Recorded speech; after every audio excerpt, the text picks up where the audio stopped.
बात कर रहे हैं मध्य प्रदेश लोकसभा चुनाव की।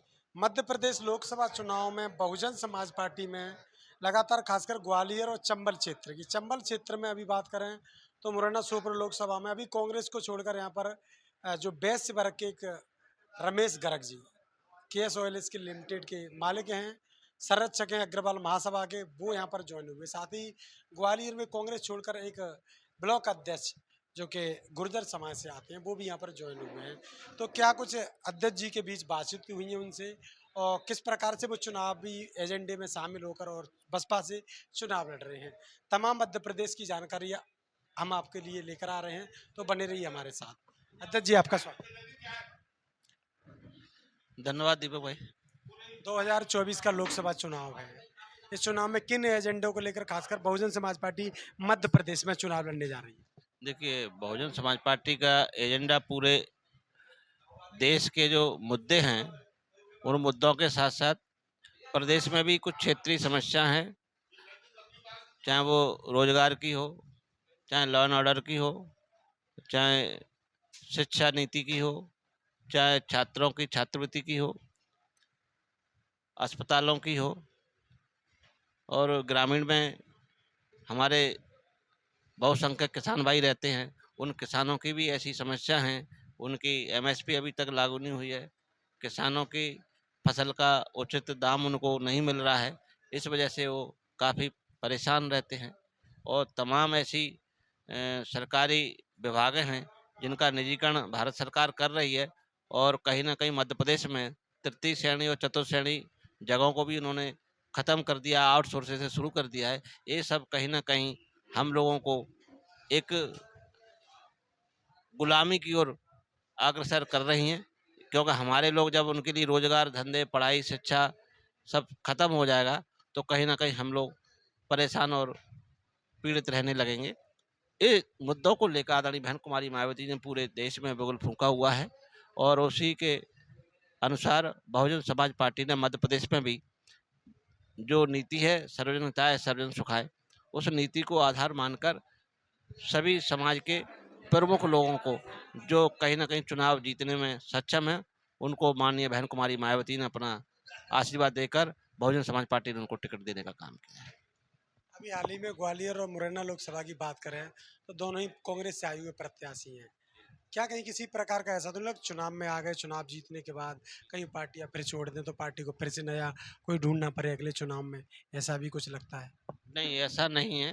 अभी आपने देखा होगा 14 तारीख को मुरैना से एक बहुत ही देश के प्रतिष्ठित व्यवसायी केएसओल के चेयरमैन श्री रमेश चंद्र गर्ग जी सम्मिलित हुए, और उन्होंने इसके लिए काफ़ी सालों पहले भी प्रयास किए कि हमारा भाईचारा कहीं ना कहीं आगे बढ़े, पर किसी भी परिस्थिति और कारणों की वजह से वो हम आगे नहीं बढ़ा सके।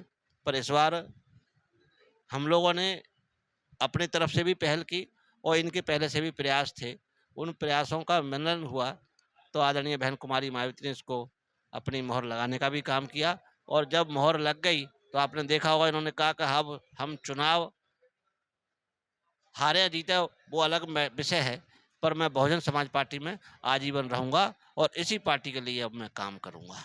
तो जब इस सोच के साथ आदरणीय बहन कुमारी मायावती की नीति रीति से प्रभावित होकर भाईचारा बनाते हुए उन्होंने बहुजन समाज पार्टी ज्वाइन की है, तो इसका बहुजन समाज पार्टी ने भी इनका तहे दिल से हार्दिक स्वागत किया है। और फिर माननीय बहन जी ने इनके कार्यशैली, कार्य क्षमता और जो सरल स्वभाव, मिलनसार इनका जो स्वभाव है, उससे प्रभावित होकर मुरैना संसदीय क्षेत्र से उनको लोकसभा का प्रत्याशी भी बनाया है, जो कि समाज की लंबे सालों से ये मांग चली आ रही कि वैश्य समाज को भी सांसद बनने का एक बार इस लोकसभा क्षेत्र से मौका मिले, क्योंकि हम लोग समाज सेवी के रूप में काम करते आ रहे हैं। विकास की और अन्य योजनाओं पर हमारे स्पष्ट नीतियां हैं, और हम क्षेत्र के लोगों के लिए रोजगार भी उपलब्ध करा सकते हैं, और उसके लिए भी हमारे पास एक नीति बनी हुई है। तो ये सारी चीज़ों से प्रभावित होकर हम लोगों ने भी इनका समर्थन किया, आदरणीय बहन कुमारी मायावती ने इनको आशीर्वाद दिया, और हम लोग चुनाव के मैदान में। अगर बात करें हम खासकर मोदी की गारंटियों का, जिसमें खासकर किसानों के लिए उनकी एक लगातार जो 1,000 2,000 रुपए जो महीने की चलती है वो वाली योजना है, लाडली बहना की योजना है, ऐसी तमाम गैस सिलेंडर फ्री देने की योजना है। ऐसी योजनाओं से किस प्रकार से पार पाएँगे पाएँगे? देखिए, जो इनकी योजनाएँ चल रही हैं, वो कहीं न कहीं गरीबों को ठगने वाली योजना हैं। जो तुरंत लाभ वाली योजनाएँ होती हैं कि आपको सिलेंडर हम 450 में दे देंगे। आपको हम 80 करोड़ जनता को 5 किलो राशन दे रहे हैं। लाडली बहनों को हम 1250 रुपए दे रहे हैं। क्या उससे वो मान-सम्मान की ज़िंदगी जी सकते हैं? क्या उससे वो अपने बच्चों को अच्छी शिक्षा दिला सकते हैं? क्या उससे वो अपने बच्चों को शिक्षा के बाद में अच्छे नौकरी लगवा सकते हैं? अच्छी कोचिंग में उनको कहीं न कहीं ट्रेनिंग दिलवा सकते हैं? ये सब चीज़ें ये लोग नहीं कर सकते और ना ही ये हमारे आने वाली पीढ़ी को अच्छी शिक्षा देकर उनको अपने पैरों पर खड़ा होना देखना नहीं चाहते हैं। जबकि बहुजन समाज पार्टी इस सब से उलट है। उसकी नीति स्पष्ट है कि हर गरीब पहले तो उसको उचित शिक्षा फ्री में मिले और जो पढ़ लिख जाए तो उसके लिए रोज़गार के संसाधन उपलब्ध हों और जब उसको रोज़गार मिलने लगेगा तो वो अपने घर परिवार के लिए 1250 की जगह 12,050 का भी इंतज़ाम कर देगा। अपने सिलेंडर वो 1200 रुपए में भराने में सक्षम हो जाएगा। आप 5 किलो उसको राशन देते हो, वो 1 महीने में 50 किलो राशन खरीदने में सक्षम हो जाएगा। ऐसी नीति बहुजन समाज पार्टी लागू करना चाहती है और ये लोग हम लोगों को कहीं न कहीं गुमराह करते हुए लालच देकर हमारे भोले-भाले भाइयों को, मतदाताओं को बरगलाना चाहते हैं। तो इस नीति को भी हम लोग स्पष्ट अपने मुद्दों में लेकर चल रहे हैं और ये भी हमारे लिए एजेंडा के रूप में काम करेगा। क्या संदेश देना चाहोगे मध्य प्रदेश के खासकर इस लोकसभा वासियों के लिए? देखिए, मैं इस आपके चैनल के माध्यम से सबसे पहले अपने एससी के भाइयों से कहना चाहूँगा कि आप लोगों को कांग्रेस पार्टी ने 2018 में ठगने का काम किया। झूठ बोलकर आपके वोटों को लेने का काम किया कि हम आपके सभी केस वापस करा देंगे और जब कांग्रेस की सरकार बनी, आदरणीय बहन कुमारी मायावती जी ने इनको बाहर से समर्थन भी दिया कि आप सिर्फ इनके जो झूठे केस दायर किए भारतीय जनता पार्टी ने, उनको आप वापस कर दीजिए। पर ना तो भाजपा ने इसकी पहल की और ना ही कांग्रेस ने इसकी पहल की। दोनों पार्टियों ने इनको ठगने का काम किया है और जब मतदाता को ये लगने लगा कि इन लोगों ने झूठ बोलकर हमको गुमराह किया है, तो आपने देखा होगा 2023 में जब चुनाव हुआ है, तो पूरा जो वोट कांग्रेस को मिला था पहले, वो पूरा का पूरा वोट बहुजन समाज पार्टी को मिला है। ये तो कहीं न कहीं जब इनको लगने लगा कि बहुजन समाज पार्टी यहाँ पे 3 सीट तो कम से कम जीत के आ रही है, तो ये कांग्रेस बीजेपी के लोगों ने भी आपस में अपने वोटों को ऐसा ट्रांसफ़र किया कि हमें बीएसपी को हर हालत में हराना है। इसीलिए नूरा कुश्ती में उनको लाभ भी हो गया कि दोनों पार्टियों की 3-3 सीटें आ भी गई हैं। पर अब चुनाव लोकसभा का है और मैं अपने मतदाता भाइयों से कहना चाहूँगा, हम काफ़ी अच्छे मतों से चुनाव जीत रहे हैं। उस कड़ी में हमें अपना एक-एक वोट खराब नहीं करना है। जो भूल जिस भी भाई से, बहन से हो गई कि किसी के बहकावे में या लोभ लालच में आकर या इनकी योजनाओं से हमारी बहनें प्रभावित होगी, 1250 मिलेंगे। ये 1250 ना तो आपको आगे जारी रखने वाले हैं और ना ही ये आपको देंगे। ये आपके बच्चों की शिक्षा भी छीनना चाहते हैं।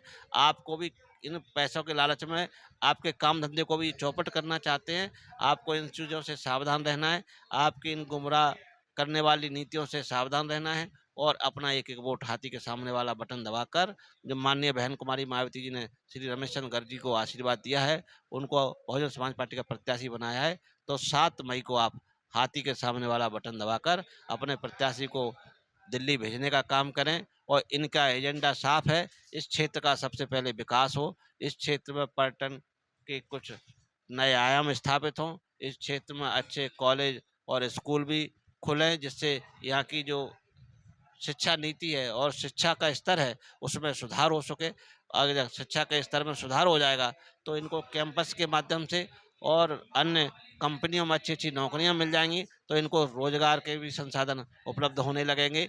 ये सारी तमाम योजनाओं के तहत नीतियों को बनाते हुए इनके जो विकास के एजेंडे हैं, वो हमारे प्रत्याशी के स्पष्ट हैं और फिर ये समाज भी अपने आप में एक सक्षम है। अपने नई उद्योग नीति को भी ये यहाँ पे स्थापित करना चाहेंगे, नए-नए इन्वेस्टरों को जो अपना धन इस लोकसभा क्षेत्र में लगाएं, नई फैक्ट्रियां लगाएं, इससे भी लाखों लोगों को रोजगार मिलने के अवसर प्रदान होंगे। ऐसी सारी चीज़ों को ध्यान में रखते हुए हम लोग चुनाव में संघर्ष और हमारे कार्यकर्ता मेहनत कर रहे हैं और हम चुनाव जरूर जीतेंगे। तो लगातार बने रही हमारे साथ। तमाम जो योजना है प्रदेश अध्यक्ष रमाकांत पिप्पल जी ने सभी लोगों को यह बता दिया कि बहुजन समाज पार्टी का मजबूत दावेदारी के साथ चुनावी क्षेत्र में जा रही है। 2024 के लोकसभा चुनाव के लिए लगातार हमारे साथ बने रहिए। यूट्यूब, फेसबुक और इंस्टाग्राम पर अब आप हमारे साथ जुड़िए। देखते रहिए वार्डला एक्सप्रेस। मैं हूं दीपक। बहुत बहुत धन्यवाद।